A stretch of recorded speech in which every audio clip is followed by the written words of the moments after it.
Hello बच्चों, कैसे हो आप लोग? अच्छे होंगे बेटा। बेटा आज मैं आपके लिए लेकर के आई हूँ यूपी बोर्ड 9th क्लास के लिए शिवमंगल सुमन जी का जीवन परिचय। ठीक है बेटा। काव्य खंड से शिवमंगल सुमन जी का जीवन परिचय और उसके बाद उनका साहित्यिक परिचय जानेंगे और उसके बाद उनकी कृतियाँ। ठीक है बेटा। तो अब हम देख लेते हैं शिवमंगल सुमन जी का जीवन परिचय। देखते हैं।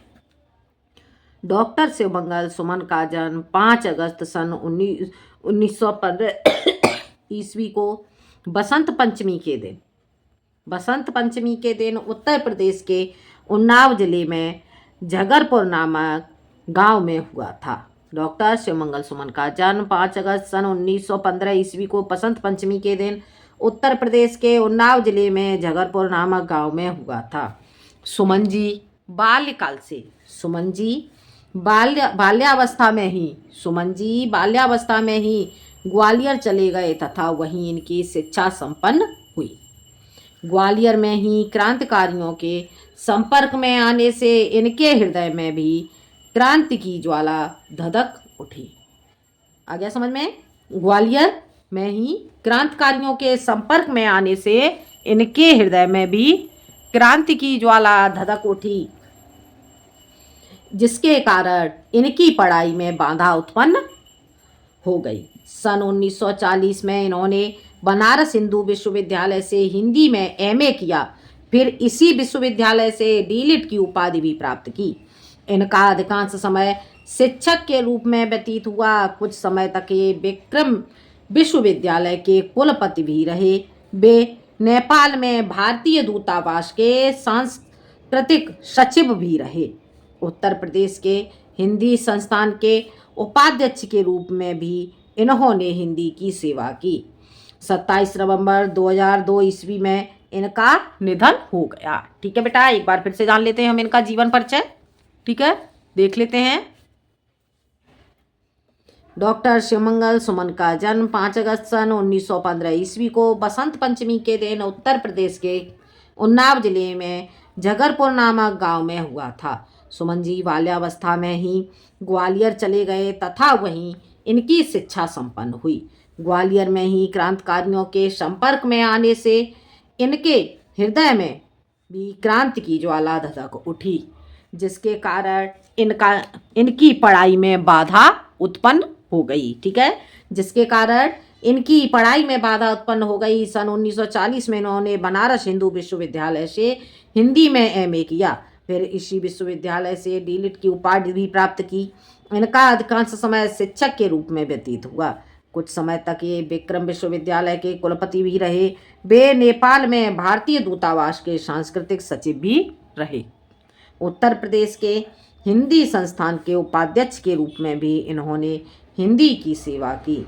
27 नवंबर 2002 ईस्वी में इनका निधन हो गया। ठीक है बेटा, ये था आपका शिवमंगल सिंह सुमन जी का जीवन परिचय। ठीक है, अब हम जानते हैं इनका साहित्यिक परिचय। ठीक है, देख लेते हैं इनका साहित्यिक परिचय। सुमन जी ने छायावाद के अंतिम चरण में काव्य क्षेत्र में प्रवेश किया। सुमन जी ने छायावाद के अंतिम चरण में काव्य क्षेत्र में प्रवेश किया। प्रारंभ में ये प्रेम गीत लिखते थे। धीरे धीरे इन्हें अनुभव हुआ कि प्रेम से भी अधिक कोई महत्वपूर्ण भाव या विचार है तो वह है कर्तव्य।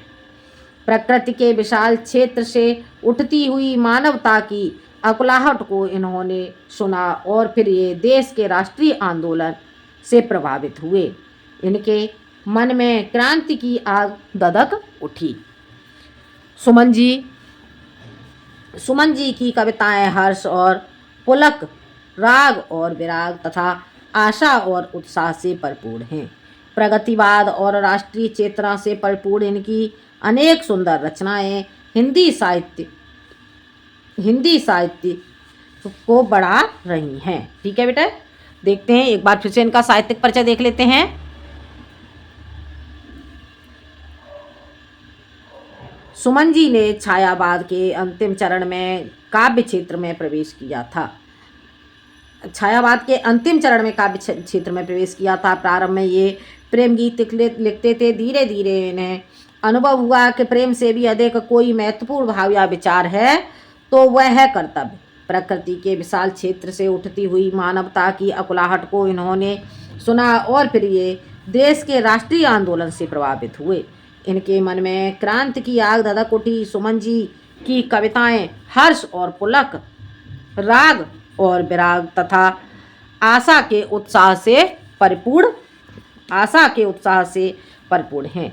प्रगतिवाद और राष्ट्रीय चेतना से परिपूर्ण इनकी अनेक सुंदर रचनाएं हिंदी साहित्य को बढ़ा रही हैं, हिंदी साहित्य की शोभा को बढ़ा रही हैं। ठीक है, हिंदी साहित्य की यहाँ पे बेटा लिख लेंगे शोभा। ठीक है, हिंदी साहित्य की शोभा को बढ़ा रही हैं। ठीक है, अब जानते हैं हम इनकी कृतियाँ बेटा इनकी हिल्लोल सुमन जी का प्रेम गीतों का प्रथम काव्य संग्रह है, प्रेम गीत का। ठीक है, प्रेम गीत का इनका प्रथम काव्य संग्रह है। इसमें हृदय की कोमल भावनाओं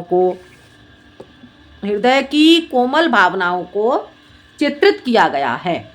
इनकी प्रमुख रचनाएं इस प्रकार हैं। इनके काव्य संग्रह, ठीक है बेटा, काव्य संग्रह इनके देख लेते हैं।